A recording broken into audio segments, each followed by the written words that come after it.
Good morning dear all. मैं किशन गोपाल शर्मा स्वागत करता हूं केजीएफ ई क्लासेस में। बच्चों, आज का जो हमारा टॉपिक होने वाला है वो अलजेब्रा का 7th लेक्चर होगा, जो कि सबसे डिफरेंट लेक्चर होगा और बड़ा ही इंटरेस्टिंग होगा। इंटरेस्टिंग क्यों? क्योंकि बच्चों जो अभी आपके जो लेक्चर स्टार्ट होने वाला है उस पर हम एक स्पेसिफिक मेथड की बात कर रहे हैं और जो मेथड है उसका नाम है वैल्यू पुटिंग मेथड। कहने का मतलब अगर कोई क्वेश्चन एग्जाम में बहुत डिफिकल्ट होता है, बहुत लेंथी होता है, तो हम अपनी मर्जी से वैल्यू पुट करके उसको सॉल्व कर सकते हैं।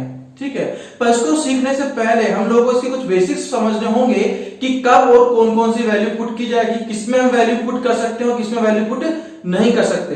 तो इस लेक्चर को समझने के लिए प्रॉपर हमारा लेक्चर है। मैं आपके लिए कुछ स्पेसिफिक क्वेश्चंस लेके आया हूं जिनके थ्रू हम लोग प्रैक्टिस करके देख पाएंगे कि किसमें वैल्यू पुट कर सकते हैं, कितनी कितनी वैल्यू पुट कर सकते हैं, कौन कौन सी वैल्यू पुट की जा सकती है। रैंडमली हम अपने अकॉर्डिंग कोई भी वैल्यू पुट कर सकते हैं या नहीं कर सकते हैं।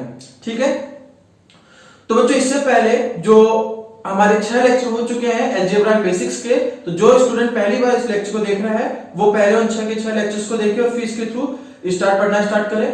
और जो व्यूअर्स पहली बार यहां पर आए हैं इस चैनल के ऊपर, उनसे रिक्वेस्ट है कि वो सबसे पहले बेल आइकन को प्रेस करें, सब्सक्राइब करें, वीडियो को लाइक करें। और इस अलजेब्रा पूरे पार्ट से पहले आपके पास नीचे डिस्क्रिप्शन में 2 लिंक मिलेंगे, दो प्लेलिस्ट का लिंक मिलेंगे। पहला जो प्लेलिस्ट का लिंक है वो आपको मिलेगा अलजेब्रा का और दूसरा मिलेगा नंबर सिस्टम का।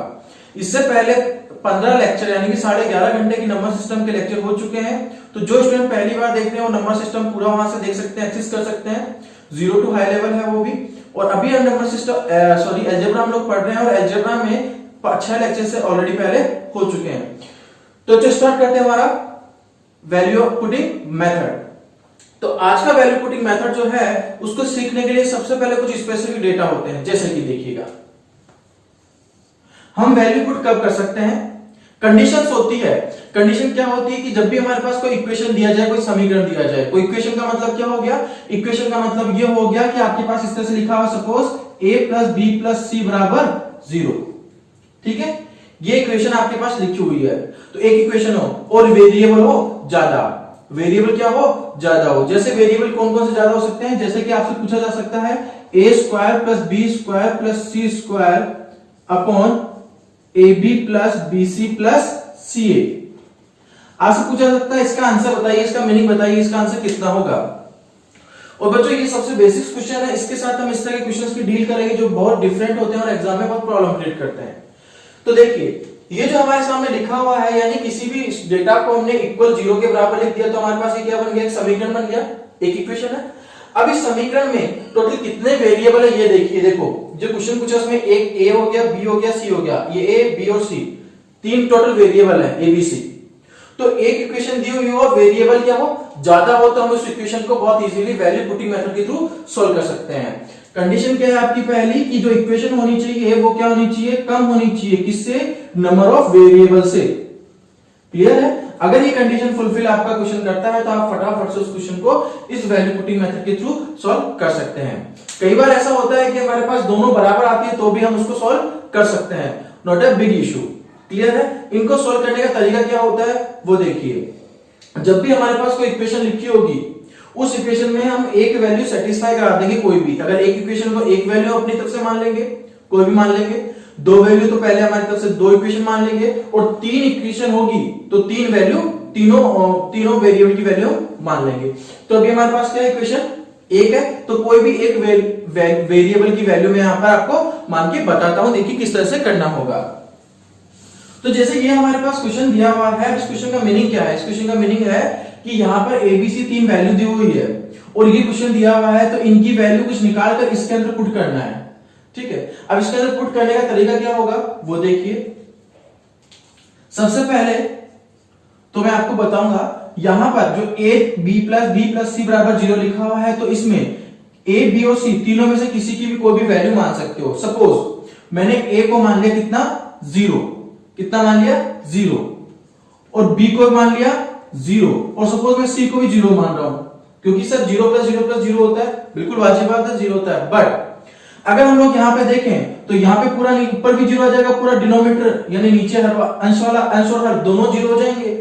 और जब इस तरह से जीरो होता है तो ध्यान रखिएगा, मैंने आपको नंबर सिस्टम में भी बताया था ये डेटा कि 0/0 या फिर 1/0 या फिर 0 ये सारे के सारे डेटा नॉट डिफाइंड टर्म होते हैं, यानी इन डेटा को हम डिफाइन नहीं कर सकते हैं। तो कभी भी आपको वैल्यू इस तरह से पुट नहीं करनी है कि हमारे पास 0.0 की प्रोसेस आ जाए या फिर डिनोमिनेटर 0 आ जाए। कुल मिला के कहने वाली बात यह है कि जो डिनोमिनेटर होना चाहिए, जो नीचे वाला भाग होना चाहिए, वो 0 नहीं आना चाहिए, कंप्लीट 0 नहीं आना चाहिए। इस तरह से हमें वैल्यू पुट करनी है, ठीक है। तो देखिए, यानी ए, बी और सी तीनों को तो मैं 0 पुट कर नहीं सकता, ठीक है भैया। अब हम स्टार्ट करते हैं पहले से। ए को मैंने 0 पुट कर लिया। जब मैं ए को 0 पुट करूंगा तो क्या नीचे वाली पूरी इक्वेशन 0 हो रही है क्या? नहीं हो रही है, क्योंकि देखो ये 0 हो सकता है, ये 0 हो सकता है, पर क्या BC 0 हो रहा है क्या? नहीं हो रहा, ठीक है। तो देखो, अगर मैं इसमें a बराबर 0 पुट करता हूं तो हमारे पास क्या बनता है? b प्लस सी बराबर कितना? 0, ठीक है। अब यहां पर b की कोई भी वैल्यू कंसीडर कर लो, बट b की वो वैल्यू कंसीडर करना बच्चों, जैसे अगर मैं यहां पे बात करूं b और c के बारे में, तो b और c नीचे दिया हुआ है, b इंटू सी। अगर मैं b को सपोज 0 मान लेता हूं तो ये a 0 था हमारे पास पहले ऑलरेडी, ये a 0 था, ये a भी 0 है, और अगर मैं b को यहां पे 0 मान लेता हूं, सपोज अगर मैं b को यहां 0 मान लेता हूं तो ये पूरा 0 तो 0 0 0 नीचे हो जाएगा, तो वो तो सेटिस्फाई करेगा नहीं। तो नहीं करेगा तो हम क्या करते हैं, हम बस सिंपली इस तरह से प्रोसेस करते हैं कि a को 0 मान लिया, b प्लस सी भी 0 हो गया, तो b बराबर कितना हो जाएगा? माइनस सी। b बराबर कितना हो गया? माइनस सी। क्लियर है? अच्छा जी, अब b बराबर माइनस सी जो है वो सारा का सारा डेटा इसके अंदर पुट कर दो।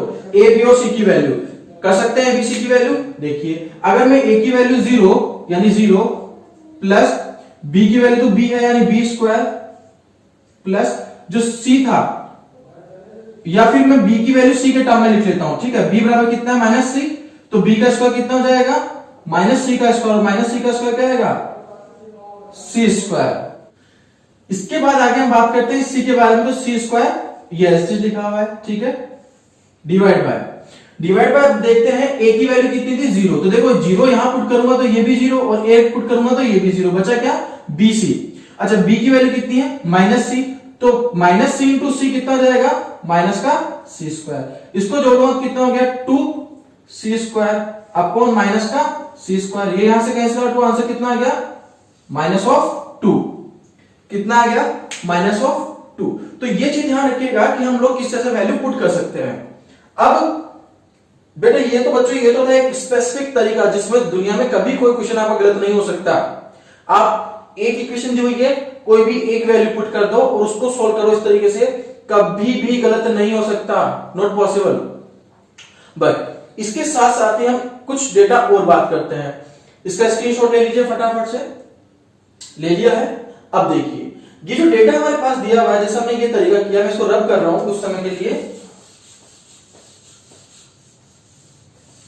और अब मैं आपको कोई भी वैल्यू बता रहा हूं, जैसे कि जरूरी थोड़ा सर हम 0 और इसको माइनस सी मानूं, नहीं, वो ऐसा कोई कंपल्सरी नहीं है, वो आपके ऊपर डिपेंड है। बट अगर मैं यहां पर सर इसको 1 मान लूं, इसको 1 मान लूं, इसको 2 मान लूं, तो क्या काम चल सकता है क्या? बिल्कुल काम चल सकता है। कैसे चलेगा? देखिएगा, 1 1 और -2 का टोटल एडिशन कितना होता है? 0। तो a b c की जगह 1 1 और -2 रख दो, यानी 1 का स्क्वायर 1, 1 का स्क्वायर 1, माइनस c का square plus 4, a into b 1, b into c -2, c into a -2। तो ये देखिए कितना हो गया? 6 डिवाइड बाय ये कितना? -3, कटेगा कितना? Minus of 2।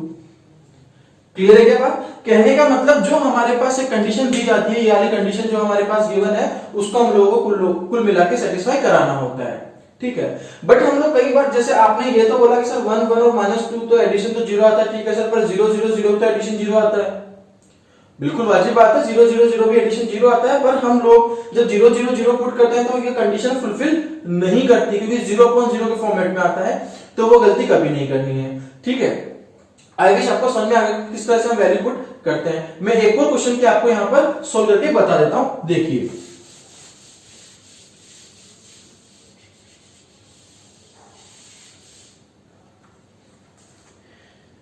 जैसे बच्चों सपोज हम लोग को एक क्वेश्चन दिया हुआ है, क्वेश्चन क्या है? क्वेश्चन है a plus B plus C then find out,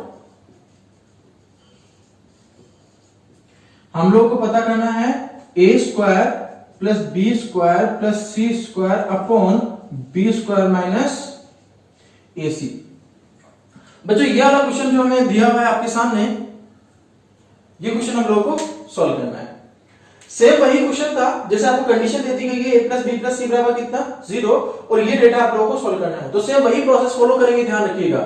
क्या करेंगे, किसी a को अगर मैं जीरो मान लूं, सपोज जैसे a को मैंने 0 मान लिया, तो ये तो एक टर्म 0 हुई, नीचे का पूरा 0 हो गया नहीं, केवल ये वाला 0 हो रहा है, ये बच रहा है। इसका मतलब a को फटाफट से 0 मान सकते हो आप, ठीक है। अगर मैं a को 0 मान लेता हूं वैल्यू पुटिंग मेथड, तो सपोज लेट a बराबर कितना 0।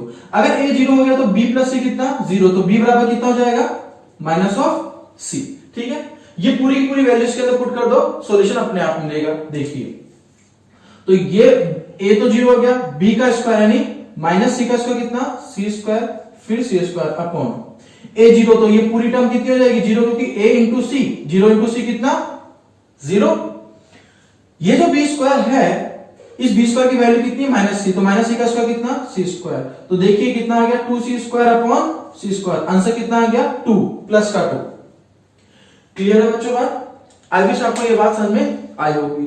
तो जब भी हमारे पास इस तरह का डेटा होता है तो हम कोई भी वैल्यू पुट कर सकते हैं और सॉल्यूशन कर सकते हैं, ठीक है। अब जरूरी नहीं है कि सर हमने यहाँ पर a बराबर 0 माना है, b को हम और कुछ भी तो मान सकते हैं, बिल्कुल मान सकते हैं। हो सकता है कि आप 1 1 और -2 यहाँ पुट करना चाहें, या फिर 2 2 और -4 यहाँ पुट करना चाहें, या फिर 10 प्लस 15 कितना 25, तो यहाँ -25 पुट कर दो, 0 आ जाएगा। पर क्या 10 15 और -25 यहाँ पुट करेंगे तो मेहनत मजदूरी नहीं हो जाएगी क्या? बिल्कुल मेहनत मजदूरी होगी, और मेहनत मजदूरी होने के बाद वापस वही आंसर 2 मिलने वाला है। तो हम हमेशा कोशिश क्या करते हैं, छोटी वैल्यू को लेते हैं, जैसे 0 1 -1, ताकि इक्वेशन बहुत स्पीडली सोल्व हो जाए। आई विश ये बात समझ में आई होगी। बट अब एक चीज ध्यान रखिएगा, जितने भी आप लोग वीडियोस देखते होंगे YouTube पे या और किसी फैकल्टी देखते होंगे, जितनी भी रेस्पेक्टेड फैकल्टीज है वो आपको ये डेटा सिखाती तो है कि हम इस तरह से वैल्यू पुट कर सकते हैं। बट एक चीज ध्यान रखिएगा, हर बार 0 1 2 ये वैल्यू पुट करके मजदूरी करने की नीड नहीं होती है। हर बार 0 1 2 ये वैल्यू पुट करके मजदूरी करने की नीड नहीं होती है, चीज ध्यान रखिएगा, ठीक है। क्यों नहीं होती है वो भी आपको मैं बताता हूं। कहां बताऊंगा? इस वाले क्वेश्चंस के अंदर बताता हूं। तो ये तो आप चीज सीख चुके हैं। अब मैं स्टार्ट करता हूं ये वाला क्वेश्चन की किस तरह से सोल्व करना होता है, ठीक है। और इस क्वेश्चन को सोल्व करने से पहले मैं आपको 2 डेटा बता देता हूं जो आपको हमेशा याद रखने हैं। पहली चीज क्या, कि जो इक्वेशन होती है वो वेरिएबल से कम होना चाहिए। दूसरी चीज 0.0 नहीं होना चाहिए, यानी डिनोमिनेटर में कभी भी 0 नहीं आना है। स्टार्ट करते हैं हमारा ये वाला क्वेश्चन। इस क्वेश्चन को स्टार्ट करने से पहले मैं आपको इसके ऑप्शंस भी दे रहा हूं, ठीक है। इसके ऑप्शंस जो हैं, 4 ऑप्शंस इसके एग्जाम में मिले थे हमारे पास, 2016 में आया हुआ क्वेश्चन है, ठीक है। मैं सारे वो क्वेश्चंस दूंगा जो लास्ट ईयर एग्जाम में आए हुए हैं मोस्टली, तो ताकि उन क्वेश्चंस को देखकर आप समझ पाए कि किस तरह क्वेश्चंस होते हैं, किस तरह से वैल्यू पुट करनी होती है। यहां पर जो ऑप्शंस थे वो ऑप्शन आपके पास है,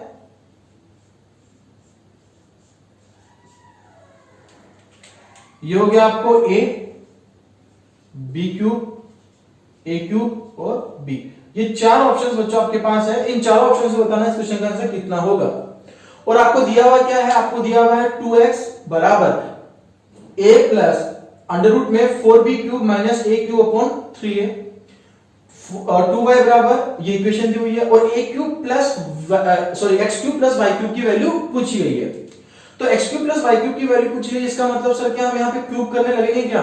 नहीं, ऐसा कोई भी काम नहीं करना है। अगर हम बेसिक से करें, जब क्यूब करने का लग जाए तो बच्चों बहुत लेंथी होगा, 101% कम से कम 1.5 से 2 पेज आपका फुल होगा। बट वो काम ना करके हमें वैल्यू पुटिंग करनी है। वैल्यू पुटिंग किस तरह से करनी है वो बहुत बेहतरीन चीजों की देखिए।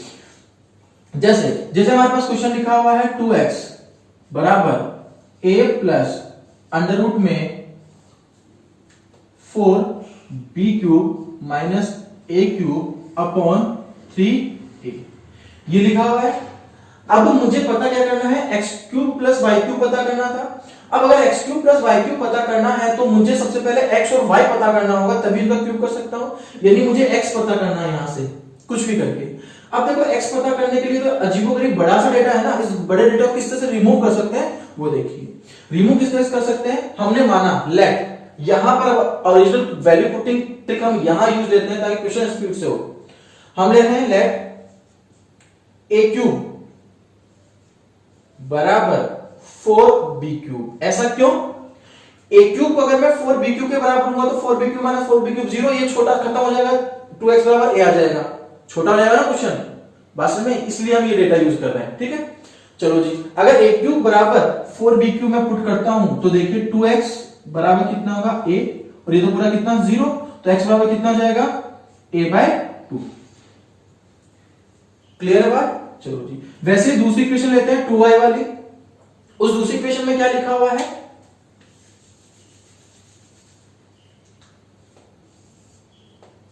यहां लिख देता हूं बच्चों, लेट ए क्यूब बराबर 4b क्यूब। ठीक है, अगर ये आ गया हमारे पास तो x की वैल्यू कितनी आ रही है? x बराबर a/2। तो एक तो ये डेटा हमारे पास हो गया। फिर हम बात करते हैं इस वाले की, 2y वाले की। तो 2y बराबर a माइनस अंडर रूट में 4b cube minus a cube upon 3a। ठीक है, अब इसमें भी सेम वही प्रोसेस यूज लेना होगा हम लोगों को। कौन सा वाला प्रोसेस? कि सर अगर हम लोग इस डेटा में a को 4b क्यूब बोलते हैं तो ये खत्म हो जाएगा, मामला जल्दी से सॉल्व हो जाएगा। तो देखिए वापस वही मान रहा हूं, लेट a क्यूब बराबर 4b क्यूब, जो कि ऑलरेडी हमने मान लिया है। यहां पुट करते ही 2y की वैल्यू क्या आएगी? a minus 0। ठीक है, तो y बराबर कितना आ जाएगा? a/2। क्लियर है बच्चों बात? चलो जी, अब आपको क्वेश्चन पे आते हैं, पूछा क्या गया है? आपको पूछा गया था ये वाला डेटा कि x cube plus y cube कितना होगा। अब x cube plus y cube के बारे में पूछा गया है, तो देखिए हमें पूछा गया है x cube plus y cube. अब x cube plus y cube, तो x तो कितना है? a/2, तो यानी हम लिख सकते हैं a क्यूब अपॉन 2 का क्यूब कितना? 8 प्लस वाई क्यूब यानी a क्यूब अपॉन 2 का क्यूब कितना? 8। ऐसे लिख सकते हैं, ये हमारा आंसर आ गया। इसको अगर मैं ऐड करूं तो कितना आएगा हमारे पास? a cube upon 4। इसको पूरा ऐड करने में 4 आएगा, क्योंकि एलसीएम 8 ले लूंगा, ये 2 हो जाएगा, 2 से 8 कट जाएगा 4 बार, यानी इसका एलसीएम लेने पर, सॉल्व करने पर ये आ गया है, दोनों को जोड़ लिया है, दुगना हो गया। अब इसके बाद हम ऑप्शन में देखते हैं, क्या a क्यूब अपॉन 4 कहीं लिखा हुआ है क्या? नहीं लिखा हुआ। इसका मतलब ये है कि हम लोगों को क्या करना होगा, इसको और आगे सोल्व करना होगा। कैसे? जैसे हमने a क्यूब की वैल्यू कितनी बोली थी? 4b क्यूब, कितना? 4b क्यूब, तो वो वैल्यू पुट कर दीजिए यहां पर, बस काम करता हूं। a क्यूब की वैल्यू कितनी? 4b क्यूब, नीचे कितना चल रहा है? 4, 4 से 4 कटा, आंसर कितना आ गया? b cube. Option number 3। Clear है बात? आई विश ये बात आपको समझ में आई होगी। ठीक है, तो ओरिजिनल वैल्यू पुटिंग मेथड हम इस तरह के क्वेश्चन में यूज लेते हैं, और यही क्वेश्चन हमारे एसएससी में मोस्टली अब पूछे जा रहे हैं। जो मैंने आपको पहले जो क्वेश्चन कराए थे, इससे पहले 2 क्वेश्चन कराए थे बच्चों, बहुत पुराने क्वेश्चन हो चुके हैं, मतलब अब एसएससी उनको डील करता ही नहीं है, उनसे डील करना बंद कर दिया एसएससी ने। लास्ट अगर आप 1-2 साल से देखेंगे तो उस तरह के क्वेश्चंस नहीं आते, हमें कुछ डिफरेंट क्वेश्चन आ गए, यानी टीसीएस पैटर्न पे हम लोग को बात करनी है। आज जो मैं आपको क्वेश्चन बताऊंगा वो सारे के सारे क्वेश्चन बताऊंगा जो टीसीएस पैटर्न के ऊपर है, टीसीएस आने वाले एग्जाम में भी पूछ सकती है उन क्वेश्चंस को। Is it clear? तो हम बात करते हैं अब नेक्स्ट क्वेश्चन के बारे में। देखिएगा, नेक्स्ट जो क्वेश्चन है अभी हमारे पास वो लिखा हुआ है x प्लस 1/y बराबर 1 और y प्लस 1/z बराबर भी कितना? 1। ये हमें दिया गया है, और हमें पूछा क्या गया है वो मैं इधर आपके सामने लिख लेता हूं। पूछा ये गया है कि z प्लस 1/x कितना होगा? पहला क्वेश्चन। दूसरा क्वेश्चन पूछा गया है x y z कितना होगा? ये 2 क्वेश्चन आपको डिफरेंट क्वेश्चन पूछे गए हैं, एक ये वाला क्वेश्चन, एक ये। तो देखिए x प्लस 1/y बराबर 1 दिया हुआ है और y प्लस 1/z बराबर 1 दिया हुआ है, और ये क्वेश्चन पूछा गया है। यहां पर वैल्यू पुटिंग मेथड बहुत बेहतरीन तरीके से काम में आएगा। किस तरीके से काम में आएगा देखिएगा। अभी हम स्टार्ट करते हैं, जैसे मैं रेंडमली किसी स्टूडेंट की सोच बता रहा हूं। स्टूडेंट क्या सोचता है कि सर मैं यहां पर x बराबर 0 मान लेता हूं। हाँ बिल्कुल आप मान सकते हैं, क्योंकि अभी देखिए आपके पास 2 इक्वेशन है, x प्लस 1/y बराबर 1 और y प्लस 1/z बराबर 1। ये 2 इक्वेशन है, और 2 इक्वेशन होने के साथ साथ बच्चों वेरिएबल कितने? 3, x y और z। तो इस क्वेश्चन को सोल्व कर सकते हैं वैल्यू पुटिंग के थ्रू, पहली चीज। दूसरी चीज, जब अगर मैं y बराबर 0 रख देता हूं सपोज, हाँ y बराबर 0 रख सकता हूं, तो 1/y की वैल्यू कितनी आ जाएगी 1, फिर y की कुछ मान लो z की वैल्यू आ जाएगी, सॉल्व कर लेंगे। परंतु जब x बराबर 0 मानूंगा और 0 या x बराबर यहां रखूंगा तो 1/0 तो क्या हो गया इंफिनिटी, अनंत, जो कि डिसाइड नहीं होता है। मैंने आपको बताया था 0 नीचे कभी नहीं आना चाहिए जब हम सॉल्यूशन कर रहे हैं, क्योंकि इंफिनिटी की तरफ लेके जाता है। 1/0 कितना होता है अनंत, इंफिनिटी, नॉट डिफाइन, जिसको हम डिफाइन नहीं कर सकते, ठीक है। इसका मतलब x तो 0 हम मान नहीं सकते, सर नहीं मान सकते तो 1 मान लेते हैं, ठीक है 1 मानते हैं। तो देखिए अगर मैं 1 मान लेता हूं यहां पर, सपोज x बराबर 1 मान लिया, देखिए x बराबर 1 मानता हूं तो 1 इधर जाएगा तो 1/y कितना हो जाएगा, 1 - 1 कितना 0, ठीक है सर कोई दिक्कत नहीं, 1/y 0 हो गया, नो प्रॉब्लम। बट अगर 1/y के मतलब 0 है तो इस y का मतलब कितना हो गया, देखो ये y इधर जाएगा 0 इधर आएगा, तो y का मतलब हो गया 1/0, ठीक है। और 1/0 तो क्या होता है इंफिनिटी, तो ये भी नहीं मान सकते हम, x बराबर 1 भी मान सकते। सर ये तो प्रॉब्लम हो गई कि सर जब हम 0 पुट कर रहे हैं तो भी नहीं बन पा रहा है, 1 पुट कर रहे हैं तो भी नहीं बन पा रहा है, बन पा रहा है क्या, नहीं, क्योंकि 0 की वैल्यू कितनी आ गई अनंत, और यहाँ अनंत रखूंगा तो वो काम गड़बड़, वापस पॉसिबिलिटी नहीं बनेगी। अनंत रखूंगा तो 1/z की वैल्यू भी वही गड़बड़, पूरा डेटा खराब हो जाएगा। तो इसके लिए हम लोग क्या करते हैं, देखिए यहां पर ना तो 0 मानेंगे ना 1 मानेंगे, और ये आप लोगों को बहुत स्पीडली आपके दिमाग में ये बातें चलनी चाहिए। प्रैक्टिस मैं इतनी करा दूंगा ताकि हम लोग बहुत स्पीड से कर पाएंगे। तो अब यहां पर जो x हमारे पास दिया हुआ है उसे ना तो मैं 0 मानूंगा ना ही 1 मानूंगा, अब मैं मान रहा हूं -1, कितना मान रहा हूं -1 क्यों माना, देखिए लेट x बराबर -1, जब मैं x बराबर -1 मानूंगा और ये -1 की वैल्यू इसमें पुट कर दूंगा, तो देखो पहले इधर देखता हूं, -1 इधर पुट करने से तो अनंत बन नहीं रहा, ठीक है। यहां x का कोई मतलब है नहीं, यहां -1 पुट करता हूं तो इधर जाएगा तो +1, 1/y कितना हो जाएगा 2, तो y की 1/y की वैल्यू कितनी 2, तो ओनली y की वैल्यू कितनी 1/2, तो भी कोई दिक्कत नहीं है। इसलिए हम x बराबर कितना रखेंगे -1, जो -1 रखा तो -1 + 1/y बराबर 1, माइनस उधर जाएगा तो प्लस हो जाएगा, तो 1/y बराबर कितना 2, और 1/y बराबर 2, तो 2 इधर आया y उधर गया तो y बराबर कितना 1/2, ठीक है।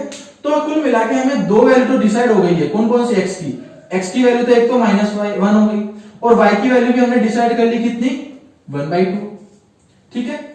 अब y की वैल्यू 1/2 डिसाइड कर ली तो इसके अंदर पुट करो, 1/2 पुट करते ही 1/z कितना होगा वो देखिए, 1/2 पुट करूंगा उधर जाएगा तो 1/2 हो जाएगा, यानी 1/2 प्लस 1/z बराबर 1, ये 1/2 उधर जाएगा तो 1/z कितना जाएगा 1/2, क्योंकि एक में से आधा गया तो आधा, z उधर गया और 2 इधर आया तो z की वैल्यू कितनी आ जाएगी 2, ठीक है। हो सकता है बच्चा आपको z और 2 में कुछ डिफरेंस नहीं दिख रहा हो, देखिए मैं थोड़ा सा इस तरह से लिख देता हूं, ये 1/2 है ना, अब क्लियर होगा शायद।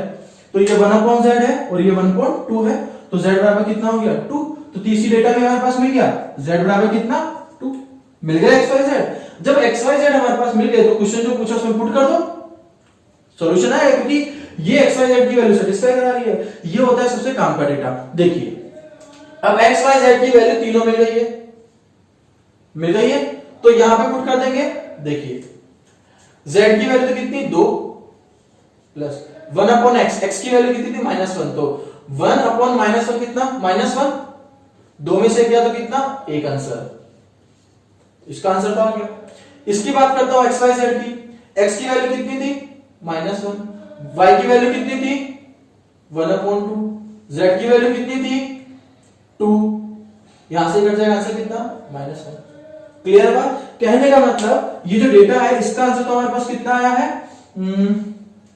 2 और -1 कितना 1, और इस वाले डेटा का आंसर कितना आया है -1। क्लियर है बात, आई विश बच्चों आपको समझ में आ रहा होगा। समझ में आया है तो हम नेक्स्ट क्वेश्चन के बारे में डील करते हैं, और इस तरह से काफी सारे क्वेश्चन की प्रैक्टिस करेंगे, ऐसे ही क्वेश्चंस की, ताकि स्पीडी डेटा सॉल्व कर पाए, ठीक है। अच्छा ये जो क्वेश्चंस करवा रहा हूं मैं आज आपको इस क्लास में बच्चों, अच्छे से इसको नोट बुक के अंदर आपका नोट्स के फॉर्मेट में लिख के रखना है ना, क्योंकि ये कंफर्म है कि यही क्वेश्चन बार बार इस तरह के टीसीएस रिपीट करेगा, टीसीएस के जितने भी एग्जाम होंगे उनके अंदर। तो बच्चों अब हम लोग बात कर लेते हैं क्वेश्चन नंबर 3 के बारे में।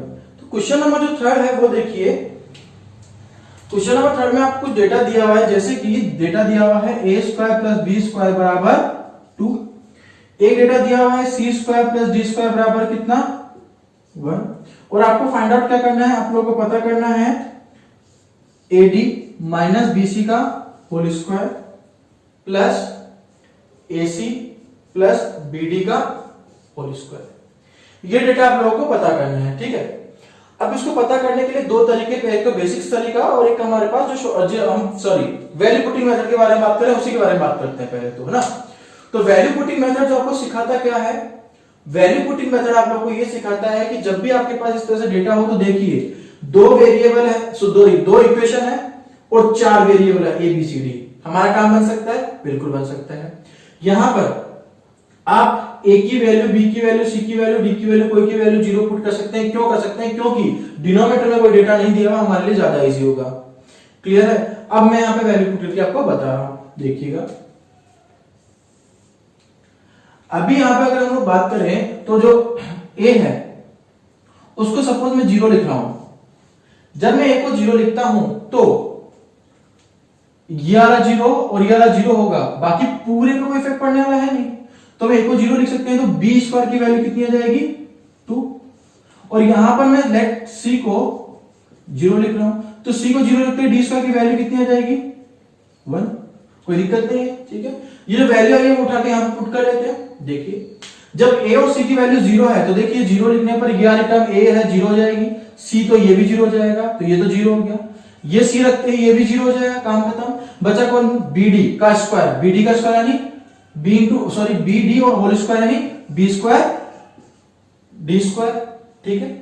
अब b square into d square है तो b स्क्वायर की वैल्यू तो 2 है, d स्क्वायर की वैल्यू कितनी है 1 है, 2 इंटू 1 कितना 2, आंसर आ गया, काम में तो कर सकते हैं क्या, चलो। तो बच्चों इस तरह से हम इस डेटा को सॉल्व कर सकते हैं। तो अच्छा, इसको मैं आप लोगों से एक बार बेसिक से भी सॉल्व करके बता देता हूं कि किस तरह से हम बेसिक से कर सकते हैं, ठीक है। तो क्योंकि स्टूडेंट सोच रहे हैं सर हो सकता है बेसिक से कुछ अलग आंसर आ रहा हो, बेटा ऐसा कभी नहीं होता है।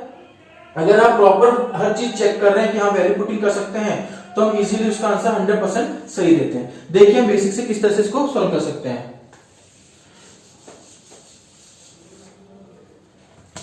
तो बेसिक से सॉल्व करने के लिए क्या करेंगे वो देखिए। जैसे ये हमारे पास डेटा दिया हुआ है, ये पूछा गया है। अब इस डेटा को सॉल्व अगर हम करते हैं तो इसका स्क्वायर प्लस इसका स्क्वायर करना होगा, तो a square d square plus b square c square plus minus 2abc ऐसा आएगा, प्लस फिर यहां पे देखता हूं a square c square plus b square d square plus 2acbd, इस तरह से आएगा। यानी ये डेटा को सोल्व करके हमें चेक कर लेंगे ये डेटा हमें पता करना है। सोल्व क्यों किया, सोल्व इसलिए किया ताकि ये कुछ कट जाए और ये वैल्यू इसके अंदर पुट कर ले। बेसिक से कर रहे हैं इसलिए हमें मजदूरी में करना होगा, है ना। अगर हम बेसिक देखना चाहते हैं तो देखिए मैं बेसिक से भी आपको एक बार दिखा देता हूं। इसको इससे कट कर दिया, बचा क्या ये वाला डेटा, ठीक है। इस वाले डेटा में a स्क्वायर और a square d square a square c square में से a स्क्वायर को कॉमन ले रहा हूं, तो अगर मैं a स्क्वायर को कॉमन लेता हूं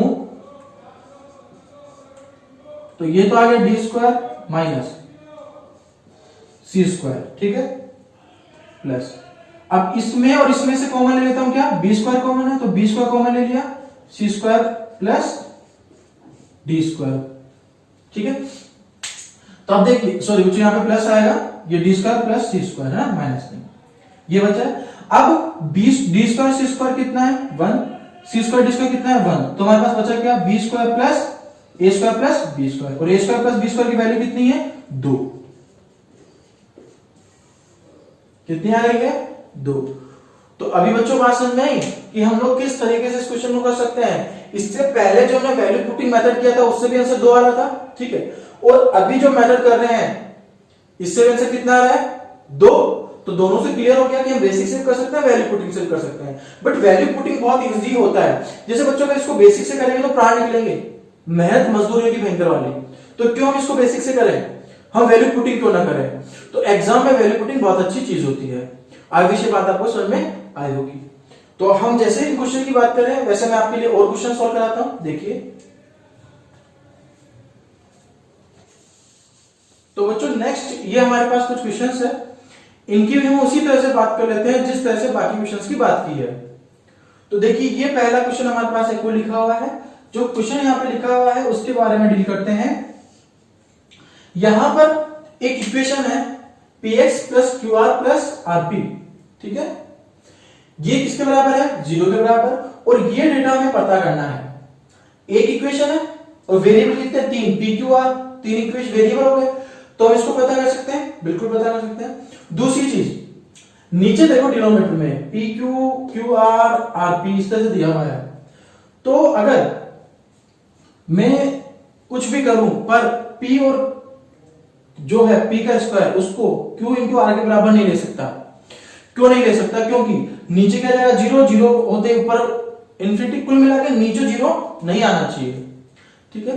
तो अभी चलो मैं कुछ कोशिश करता हूं, आपको मैं बताता हूं किस तरह से स्टूडेंट कोशिश करता हूं और हमें किस तरह से डील करना होगा, ठीक है। तो आइए, आपके पास दिया हुआ है P Q plus Q R plus R P बराबर 0। तो हमने क्या किया, सबसे पहले मैंने p को 0 मान लिया। किसको, p को। अगर देखो मैं p को 0 मानता हूं तो यार ऊपर 0 तो ठीक है, ये नीचे p से कोई दिक्कत नहीं करेगा क्योंकि एक q और r है। यहां पे p दिक्कत नहीं करेगा और यहां पे भी p दिक्कत नहीं करेगा, क्लियर है। अगर यहां p दिक्कत नहीं करेगा तो हम इसको कॉन्सेप्ट को यूज कर सकते हैं। तो हमने p बराबर कितना माना, 0। अगर p बराबर 0 माना तो ये वाली टर्म और ये वाली टर्म देखिए 0 हो जाएगी, तो बचा क्या, qr, ठीक है। अब p अगर मैं 0 मान लेता हूं तो qr बराबर भी कितना, 0। अब qr 0 कब हो सकता है, जब q और r में से दोनों में से कोई भी क्या हो, एक 0 हो, कोई भी मान लो एक 0। जैसे सपोज हमने q ही मान लिया, q को 0 मान लिया, तभी तो r मल्टीप्लाई होकर 0 बन जाएगा। r को 1 मान लो, कोई दिक्कत नहीं है। पर अगर जब मैंने q को 0 माना तो p भी 0 था, q भी 0 था, p भी 0, q भी 0, 0 माइनस 0 0, नीचे 0 अगर आ गया तो पूरा पूरा इंफिनिटी, यानी ये क्वेश्चन हम इस 0 पुट करके तो सॉल्व नहीं कर सकते। पॉसिबिलिटी बनेगी क्या, नहीं बनेगी। तो यहां पर वैल्यू पुट करते समय थोड़ी सी समझदारी रखनी होगी। देखिए क्या करना होगा,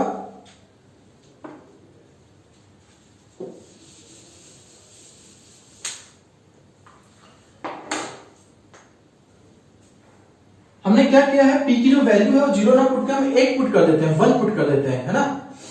जब मैं, क्योंकि 0 पुट करते हैं q और r में से 0 तो आना ही आना कंपल्सरी, क्योंकि इन तीनों का एडिशन 0 है, इसलिए रीजन ये है। तो सपोज p को अगर मैं 1 पुट कर देता हूं तो ये क्या हो जाएगा, q ओनली, और ये क्या हो जाएगा, p ओनली। तो यहां से हमारे पास मिलेगा q plus Q R plus r बराबर कितना, 0, ठीक है।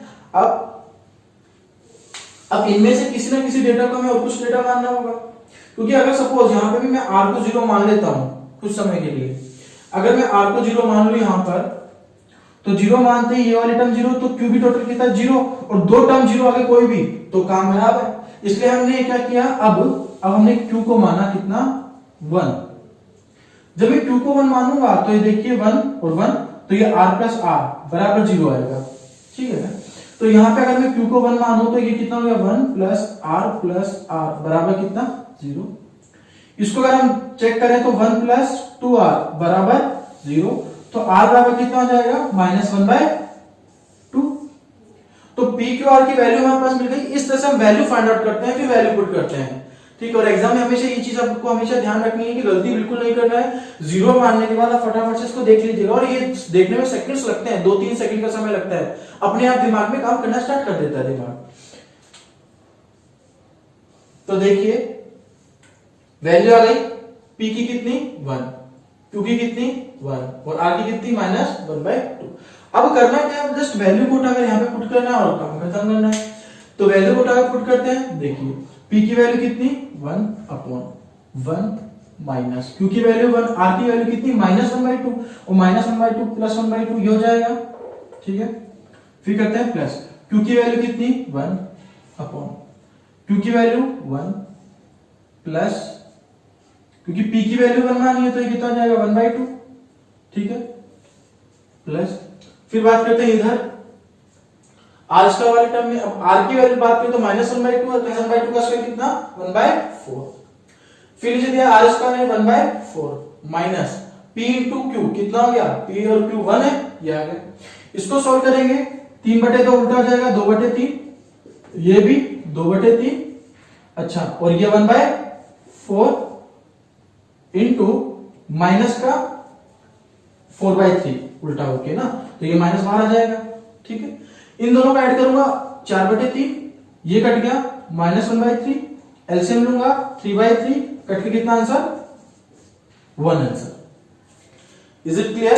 देखिए 3 एलसीएम हो जाएगा, 4 - 3 1, 4 - 1 3, 3/3 कितना 1, तो इस क्वेश्चन का आंसर कितना आएगा 1। तो इस तरीके से हम लोग एग्जाम में कर सकते हैं। बच्चों करने से पहले आप लोग इस पूरे डेटा को एक बार अच्छे से 2 बार वीडियो देखना, ताकि आपको एक एक डाउट क्लियर हो जाए कि कहां पर हम क्या मान रहे हैं, क्यों मान रहे हैं, क्या रीजन है 0 नहीं मानने का, क्या रीजन है 0 मानने का। क्लियर है? आगे बात करते हैं इस क्वेश्चन के बारे में, देखिएगा। तो बच्चों अब हम बात कर लेते हैं क्वेश्चन नंबर 2 के बारे में। जो क्वेश्चन नंबर 2 है उसमें देखिए क्या दिया हुआ है, सेम वही प्रोसेस है जो हम लोग करते आ रहे हैं स्टार्टिंग से। जैसे a + b + c बराबर कितना दे दिया आपको 0 दे दिया है, ठीक है, और ये एंटिटी आपको सॉल्व करनी है। 0 देते ही हमारे दिमाग में क्या है, सर ने बताया था कि a + b + c बराबर 0, तो a को 0 मान लो, b बराबर -c करके पुट कर दो। कर तो दोगे आप, पर एक चीज ध्यान रखिएगा कि जैसे अगर सपोज मैं a को 0 मानता हूं यहां पर, तो b बराबर कितना जाएगा -c, ठीक है, कोई दिक्कत नहीं। तो a 0, तो देखो ये तो 0 टर्म हो गया जो मैंने सर्कल में यहां पे डाला हुआ अलग से, ये 0, ये 0 और ये 0, तो बचा कितना b² - c²। अब b और b² - c², तो b² और c² तो दोनों, तो उनका माइनस तो 0 हो जाएगा, तो 1/0 तो इंफिनिटी हो गया ना। प्रोसेस कर पाएगा क्या? नहीं कर पाएगा। कहने का मतलब ये है कि इस क्वेश्चन में हम तीनों में से किसी को भी 0 नहीं मान सकते। आई भी सब आपको समझ में आया होगा कि क्वेश्चंस के ऊपर डिपेंड करता है कि हमें वैल्यू क्या पुट करनी है, ऐसा नहीं कि रैंडमली 0 पे रख दिया अपनी तरफ से। क्लियर है? तो हम लोगों को करना क्या है, हम लोगों को अब 0 नहीं मानना है। 0 नहीं मानने का रीजन आप लोगों को समझ में आया होगा कि सपोज मैं a को 0 मानता हूं, देखिए मैं आपको यहां पे लिख के बता देता हूं पूरा। a को अगर मैं 0 मानूंगा तो मिलेगा 1/b² + c² plus 1/c² - b² plus 1/b² - c², इस तरह से मिलेगा, ठीक है। अब हमारे पास अगर a बराबर 0 था तो b बराबर क्या होना चाहिए था -c। दोनों तरफ अगर मैं स्क्वायर करूं तो b² बराबर क्या होता है c² होता है। अब देखो ये पुट करो यहां पर, b² c² बराबर होता है तो इनका 0 तो माइनस तो क्या आएगा 0, यहां पर भी 0, तो कितना इनफाइनाइट, तो इनफाइनाइट में कुछ भी जोड़ो घटाओ गुणा करो भाग करो इनफाइनाइट, तो क्या इनफाइनाइट आंसर आएगा? नहीं आएगा। तो आई विश आपको समझ में आएगा कि 0 तो हम यहां पुट नहीं कर सकते। जब 0 पुट नहीं कर सकते सर करना क्या है वो देखिए।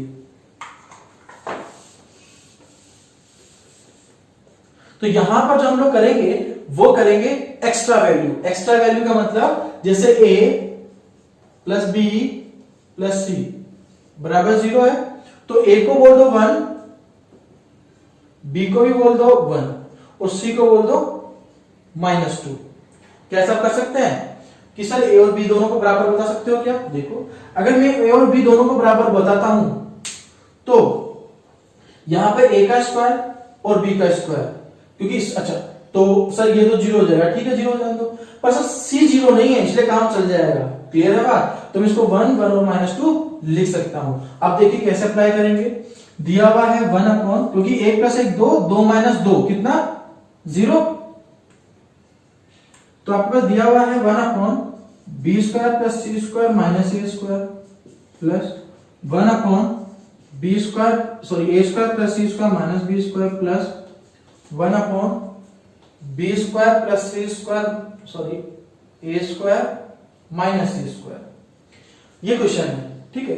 अब यहां पर a, b और c की वैल्यू पुट कर दो, आंसर मिलना चाहिए। a और b की वैल्यू तो 1 1 है, तो देखिए 1/1, c की वैल्यू -2 का स्क्वायर 4 और -1 का स्क्वायर 1 मिल जाएगा इस तरीके से। आगे देखते हैं, a की वैल्यू 1, c की वैल्यू -2 का स्क्वायर 4, b की वैल्यू 1 प्लस b का स्क्वायर 1, a का स्क्वायर 1, c का स्क्वायर 4 और माइनस बाहर ऑलरेडी लगा हुआ है। होगा इस तरीके से, ये कैंसिल आउट, ये कैंसिल आउट। बट अब इसको सोल्व करते हैं तो देखिएगा 1/4 प्लस 1/4 प्लस यहां पर क्या 2 और 2 में 4 में से 2 गया तो -2, तो यहां पे लिख सकते हैं -1/2। क्लियर है? कितना आ जाएगा? -1/2। अब इस डेटा को देखा जाए तो 1/4 प्लस 1/4 कितना आ जाएगा? 1/2 और -1/2, आंसर कितना आ जाएगा? 0। ठीक है बच्चों, तो समझ में आया डेटा कि कहां 0 पुट कर सकते हैं, कहां 0 पुट नहीं कर सकते, डिपेंड ऑन क्वेश्चंस। ठीक है, चलो जी, तो फटाफट से स्क्रीनशॉट लीजिए, बाकी क्वेश्चन की बात करता हूं। तो बच्चों अब हमारे लास्ट क्वेश्चन के बारे में बात कर लेते हैं। जो लास्ट क्वेश्चन आपके पास गिवन है वो देखिए। इस क्वेश्चन में आपको बोला गया है x² upon by plus cz बराबर y² upon cz plus ax बराबर z² upon ax plus by बराबर कितना दिया हुआ है? 1। ये आपको दिया गया और ये क्वेश्चन पूछा गया है। तो इसमें देखिए, अगर बच्चों इसको बेसिक से करते हैं, और जो स्टूडेंट मेरा वीडियो देख रहे हैं जो मेरे पास ऑलरेडी पढ़ चुके हैं कभी ऑफलाइन क्लासेस में, तो ऑफलाइन क्लासेस में मैंने आपको ये क्वेश्चन बेसिक से भी करवाया, और बेसिक से किस तरह से करवाया होगा मैं आपको थोड़ा सा याद दिलाता हूं। देखिए, ये तीनों चीज 1 के बराबर है, तो तीनों को इंटीजर 1 के बराबर लिखेंगे, इसको उठाकर यहां फेंक देंगे, फिर दोनों तरफ a² जोड़ देंगे, ax जोड़ देंगे, फिर सोल्व करेंगे, कॉमन लेंगे, by जोड़ देंगे, cz जोड़ देंगे, कॉमन लेंगे, ऐड करेंगे, फिर उस वैल्यू को इसके अंदर पुट करेंगे, फिर सॉल्यूशन आएगा। थोड़ा लेंथी प्रोसेस होता है। तो उस लेंथी प्रोसेस को सोल्व करने के लिए हम क्या प्रोसेस कर सकते हैं, हम चाहते हैं कि इसमें वैल्यू पुट कर लिया जाए ताकि क्वेश्चन को बहुत स्पीडली सोल्व हो जाए। ठीक है, तो देखिए अभी आपके पास दिया हुआ है ये वाला डेटा, और इस पूरे का मीनिंग कितना है? 1 है। अगर 1 है तो यहां पे देखो, ये जो क्वेश्चन दिया हुआ कुछ इस प्रोसेस में दिया, जैसे x² upon by plus cz, y² बराबर cz plus upon plus ax, z² upon ax plus by। तो ये सिमेट्रिकल शो कर रहा है, सिमेट्रिकली एक रिप्रेजेंटेशन कर रहा है ना, एक जैसा कुछ रिप्रेजेंटेशन कर रहा है। तो जब भी इस तरह क्वेश्चन होता है, एक जैसा रिप्रेजेंटेशन करता है और आंसर भी एक आ रहा है, तो आप क्या बोलते हो, जैसे 3 है x y z, तो इन तीनों को बराबर मान लिया करो, और ये ABC है, इनको भी बराबर मान लिया करो। ठीक है, और बराबर किसके मान ले? 1 के बराबर मान ले। क्यों? क्योंकि यहां पे हमारे पास कितना है? 1 है। पर बच्चों अगर मैं 1 के बराबर मान लूंगा इन सबको, तो 1 अपॉन यहां तो कितना है? 1 प्लस 1 2, तो 1/2 1 के बराबर क्यों होता है? नहीं होता है ना। तो यहां पर तो इस तरह से मानने से तो काम नहीं चलेगा। तो हम लोग क्या करेंगे, केवल यही पुट करेंगे जो मैंने आपको दिखाया हुआ है, x बराबर y बराबर z और a बराबर b बराबर x, ये मान लेना है। एक सर आपने माना तो माना, क्यों माना वो मैं आपको बताता हूं क्यों माना है। देखिए, अगर x बराबर y बराबर z है तो इन सबको एक x के बराबर बोल दिया, इन सबको a के बराबर बोल दिया। सॉरी, यहाँ पे c a b c ये सब किसके बराबर है? a के बराबर है ना। तो ये वैल्यू मैं इसके अंदर पुट करता हूं, 1 आता है या नहीं आता पहले वो आपको बता देता हूं, उसके बाद डायरेक्ट ट्रिक सिखाता हूं। अगर मैं यहां x रखता हूं तो देखो x² अपॉन b का मतलब ax प्लस ax बराबर x² upon ax plus ax बराबर x² upon ax plus ax। इस तरह से होगा, बराबर कितना चल रहा है? 1। ठीक है, अभी यहां पर हम बात करें तो यहां से x² अपॉन इस डेटा में कितना आ गया? 2ax, x² upon 2ax, x² upon 2ax बराबर कितना? 1।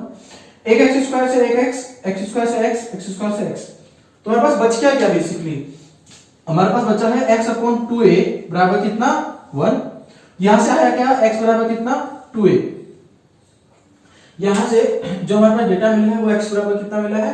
2a की वैल्यू हमारे पास मिल गई है, यानी x का वास्तविक मान कितना है? 2a है। तो x का वास्तविक मान 2a है और ये सारा का सारा डेटा हमारे पास चल रहा है इस तरीके से। तो हमने यहाँ पे a बराबर b बराबर c बराबर a मान लिया था और x बराबर y बराबर z बराबर x मान लिया था। तो इस x को भी हमें क्या बोलना पड़ेगा, 2a के बराबर बोलना पड़ेगा। ठीक है, तो हमारे पास ये डेटा मिल गया हमारे यहाँ से। अब ये डेटा मिलते ही इस क्वेश्चन के अंदर अप्लाई कर देना है और सॉल्यूशन बता देना है। ठीक है, तो जब भी आपके पास इस तरह से आता है क्वेश्चन जो एक सिमेट्रिकल में रूप में लिखा हो, जैसे सपोज मैं इसको छुपा लूं और आपको बोला कि ये 2 बोल दिया जाए और y z के बारे में टर्म में पूछा जाए, तो आप इन 2 टर्म को देखकर अपने आप z वाली टर्म लिख सकते हो कि हाँ सर ऐसा होगा। जब भी इस तरह की सिमेट्रिकल आती है तो x y z को बराबर ले लिया करो, a b c को भी बराबर ले लिया करो, फटाफट से स्पीड आ जाता है, आंसर स्पीडली आ जाता है। जैसे आपने x y z को x ले लिया और a b c को a ले लिया, वैल्यू पुट की तो x बराबर कितना आ गया, 2a आ गया। तो यहां से हमारे पास डेटा मिल गया है,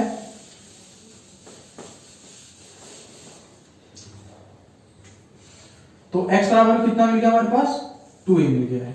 ठीक है, अब हमारा जो क्वेश्चन है उसको सोल्व कर लेते हैं। तो देखिए a upon a plus x plus b upon b plus y plus c upon c plus z कितना होगा, ये आपसे पूछा गया है। तो जब ये पूछा गया है तो a की वैल्यू तो a है, a की वैल्यू a है, पर जो x है उसकी वैल्यू कितनी है, 2a है, हमने पहले निकाल ली। तो इसको लिख लो a upon a plus 2a, a upon a plus 2a और a upon a plus 2a, यही पूछा गया आपसे। तो ये a अपॉन 3 है, a अपॉन 3 और a अपॉन 3 है, a से a कटेगा तो 1/3 प्लस 1/3 प्लस 1/3 और ये कितना हो गया, 3/3, 3 से 3 कटा, आंसर कितना, 1। आई के बाद समझ में, आई विश ये बात आपको समझ में आई होगी। तो बच्चों ध्यान रखना, हमेशा इस तरह के क्वेश्चंस में हमें क्या करना होता है, जिसे सिमेट्रिकली कहते हैं। तो सिमेट्रिकल वाले क्वेश्चंस में हमेशा उन सारे डेटा को एक दूसरे के बराबर लिख देना होता है और बराबर लिख के ही हम लोगों को उसको सोल्व करना होता है। इस तरह से हम क्वेश्चन को कर पाते हैं। तो बच्चों जैसे ये सिमेट्रिकल मेथड का आपने कॉन्सेप्ट देखा है, तो मैं आपके पास इसी तरह का सिमेट्रिकली रिप्रेजेंट करने वाला एक और क्वेश्चन लेके आ रहा हूं, जिसको देखने के बाद आप लोग क्लियरली समझ पाएंगे कि किस तरह के क्वेश्चन में हमेशा उन सारे डेटा को बराबर लिखना होता है और हम स्पीडली आंसर दे पाते हैं। ठीक है, तो नेक्स्ट क्वेश्चन देखिए आपका। तो बच्चों अब ये जो हमारे पास क्वेश्चन है, ये है सिमेट्रिकल मेथड वाला, जो हमने लास्ट क्वेश्चन किया था उसी पैटर्न का एक और क्वेश्चन आपको बता रहा हूं। सिमेट्रिकल मेथड में क्या होता है, वापस देखिए एक बार, कि अगर जैसे मैं आपको बोलूं x स्क्वायर बराबर क्या है, yz है, y स्क्वायर बराबर क्या है, zx है और z स्क्वायर बराबर क्या है, ax है। ठीक है, अब मैंने ये छिपा लिया और छुपाने के बाद आपको बता रहा हूं कि x स्क्वायर बराबर yz है और y स्क्वायर बराबर zx है। तो बताइए z स्क्वायर बराबर क्या होगा, अपने आप दिमाग में आ जाएगा सर x प्लस y है, ये सुनो, यानी कि सीक्वेंस यूज ले रहे हैं, इसे बोलते हैं सिमेट्रिकल सीक्वेंस। जब भी इस तरह का सिमेट्रिकल सीक्वेंस हो तो आपको मैंने बताया कि जो भी डेटा हो उसको बराबर ले लिया करो, जैसे x बराबर y बराबर z, 3 ही डेटा है यहाँ पर, है ना। इनको किसके बराबर बोल दो, किसी भी डेटा के बराबर बोल दो, जैसे x के बराबर बोल दो, a b c d कुछ भी। सपोज मैं इनको बोल रहा हूं k के बराबर, है ना, ये बोल दिया। अब यहाँ पे k के बराबर बोलने के बाद देखिए, अगर मैं यहाँ पे इसको k के बराबर बोलता हूं तो अब इसके अंदर पुट करके इस k की वैल्यू मुझे पता करनी होती है बेसिकली, क्योंकि वही वैल्यू हमें यहां पर भी पुट करनी होगी। ठीक है, तो देखिए यहां पे आपके पास लिखा हुआ है x स्क्वायर यानी k स्क्वायर बराबर y प्लस z यानी k प्लस k, तो कितना हो गया, 2k हो गया। x y z की वैल्यू k रख दो यहाँ पे किसी भी इक्वेशन में, k स्क्वायर बराबर k प्लस k यानी k स्क्वायर बराबर 2k। तो यहां पर स्क्वायर से तो ये कैंसिल आउट हो गया, तो k की वैल्यू कितनी मिल गई, 2 मिल गई क्या। चलो जी, अब हमें क्वेश्चन को करना है, x y z है तो यहाँ पे क्या लिखेंगे k, यानी इसका मतलब हमें क्वेश्चन क्या दिया, 1/1 प्लस k, 1/1 प्लस k और 1/1 प्लस k, ये क्वेश्चन दिया हुआ है। और k की वैल्यू तो ऑलरेडी हमने निकाल ली 2, तो यहाँ पे रख दो 2, तो कितना जाएगा 1/3, 1/3, 1/3 यानी 3/3, ये कट के आंसर कितना आ गया 1 है। इजी, क्लियर बात समझ में। तो देखिए कितना आसान था ये क्वेश्चन करना। एक तो तरीका होता है कि हम लोग सोचें कि सर मैं 1 प्लस 1 2 लिख दूं, पर 1 का स्क्वायर तो 1 ही होता है, तो 2 स्क्वायर का 4, 2 प्लस 2 4, या तो हम इस तरह से सोच के कर सकते हैं, या फिर जब क्वेश्चन एग्जाम में जैसे लास्ट वाला क्वेश्चन था, इस तरह के डिफिकल्ट क्वेश्चन आ जाए जिनमें हम सोच नहीं सके कोई वैल्यू, जैसे लास्ट वाले क्वेश्चन में आप वैल्यू सोच के बताइए, नहीं बता पाएंगे, बहुत डिफिकल्ट सा होगा, टाइम कंज्यूमिंग होगा। तो एग्जाम में जब नए क्वेश्चन होते हैं तो टाइम नहीं दे पाते हैं, तो हम लोग क्या करते हैं, इस तरह से कॉन्सेप्ट को यूज लेते हैं। सिमेट्रिकल देखा, तीनों को बराबर लिख दिया, किसी के बराबर लिख सकते हैं, के पी क्यू एल बराबर लिख दिया। क्वेश्चन में भी उन सबको उसके फॉर्मेट में लिख दो, इसको किसी भी क्वेश्चन में रखोगे के की वैल्यू मिल जाएगी, वैल्यू पुट कर दो, आंसर आ जाएगा फटाफट से। क्लियर है बच्चों बात? चलो तो बच्चों अब मैं आपके पास एक बहुत ही अच्छा अनाउंसमेंट करने वाला हूं। अनाउंसमेंट क्या है वो ध्यान से समझिएगा, सुनिएगा। अनाउंसमेंट ये है कि जो नेक्स्ट लेक्चर होगा, हो सकता है या तो कल आए या परसों आए, क्योंकि उसको बनाने में मुझे काफी समय लगेगा, काफी टाइम लगेगा। हो सकता है वो लेक्चर 2 घंटे का हो, 3 घंटे का हो, 4 घंटे का हो, 5 घंटे का हो, 7 घंटे का हो या 10 घंटे का हो, कितने भी घंटे का लेक्चर हो सकता है। ये एक लेक्चर इतना बड़ा क्यों है? क्योंकि इस लेक्चर में अलजेब्रा के एसएससी में जितने भी पैटर्न्स आए हुए हैं और टीसीएस जिन पैटर्न के ऊपर वर्क कर चुका है, जिन पैटर्न के ऊपर कर रहा है अभी, उन सारे पैटर्न्स को मैं एक साथ आपको बताऊंगा। कहने का मतलब टोटल 35 पैटर्न्स होते हैं, 35 पैटर्न्स होते हैं। उन 35 के 35 पैटर्न के क्वेश्चंस में यहाँ पे कराऊंगा और उनसे रिलेटेड जितने भी क्वेश्चंस होते हैं वो कराऊंगा। मतलब 2010 से लेकर 2018 तक प्री प्लस मेंस में आए हुए सारे क्वेश्चन प्लस 2019 का केवल अभी अपना प्री हुआ है तो 2019 का प्री वाले सारे क्वेश्चंस, वो सारे के सारे अलजेब्रा के एक ही वीडियो के अंदर समावेश होगा उनका, ताकि आप लोग एक वीडियो को देखें, बड़ी वीडियो को, और अलजेब्रा का सारे के सारे क्वेश्चन कर पाए।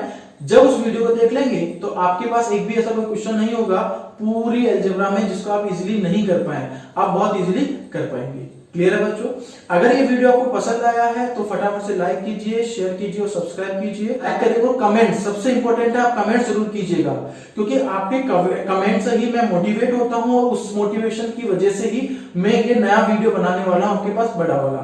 तो लाइक कीजिए, शेयर कीजिए और कमेंट कीजिए कि आपको वो वीडियो चाहिए या नहीं चाहिए, और अगर चाहिए तो अपने कमेंट दीजिए, वीडियो कैसा लगा वो भी आप कमेंट्स में डालिएगा। ठीक है, मिलते हैं नेक्स्ट क्लास में, तब तक के लिए जय हिंद जय भारत।